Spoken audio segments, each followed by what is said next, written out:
तर पुण्याच्या विद्यापीठात आंदोलन करण्यात आलंय। सावित्रीबाई फुले पुणे विद्यापीठात NSUIचं आंदोलन, विद्यापीठाची व्हॉइस ऑफ देवेंद्र वक्तृत्व स्पर्धा वादात सापडलेली आहे। तर पुणे विद्यापीठानं वक्तृत्व स्पर्धेसाठी व्हॉइस ऑफ देवेंद्र हा विषय ठेवला असून हा उघडपणे राजकीय व्यक्तिपूजेचा प्रकार असा आरोप आंदोलकांनी केलेला आहे। आणि त्याच विरोधात पुण्याच्या विद्यापीठात हे आंदोलन करण्यात आलेलं आहे। मुलांसाठी जे असे वक्तृत्व स्पर्धेचे किंवा वादविवाद स्पर्धेचे कार्यक्रम असतात, वेगवेगळ्या सामाजिक संस्था आमच्या विद्यापीठाला वरिष्ठांना संपर्क करतात। वरिष्ठांकडून आमच्याकडे पत्र येतं। पत्र आल्यानंतर आम्ही संलग्न महाविद्यालयातल्या मुलांना एक व्यासपीठ मिळावं म्हणून आम्ही पत्र देत असतो। हे आयोजन सावित्रीबाई फुले पुणे विद्यापीठाने केलेलं नाही।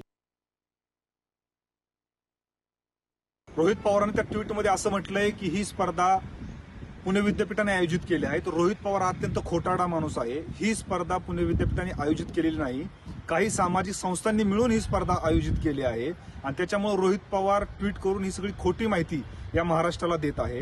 रोहित पवारला माझं आव्हान आहे की जर ही स्पर्धा पुणे विद्यापीठाने आयोजित केली असं रोहित पवारचं म्हणत त्याने ते सिद्ध करून दाखवावं। राहिला विषय स्पर्धेचा, तर शरद पवारचंद्र यांच्या नावानं तुम्ही विद्याप्रतिष्ठानमध्ये स्पर्धा आयोजित करता, तुम्ही शारदानगर तुमच्या कॉलेजमध्ये तुम्ही स्पर्धा आयोजित करता, तुम्ही रयत शिक्षण संस्थेमध्ये तुम्ही स्पर्धा आयोजित करता, त्यावेळेस तुम्हाला ही स्पर्धा दिसत नाहीत।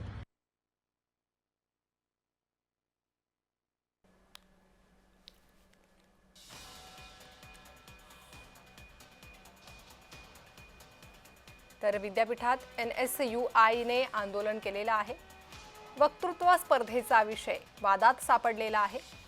विद्यापीठाने व्हॉइस ऑफ देवेंद्र या विषयाखाली वक्तृत्व स्पर्धा आयोजित केली होती आणि हीच वक्तृत्व स्पर्धा वादात सापडली आहे।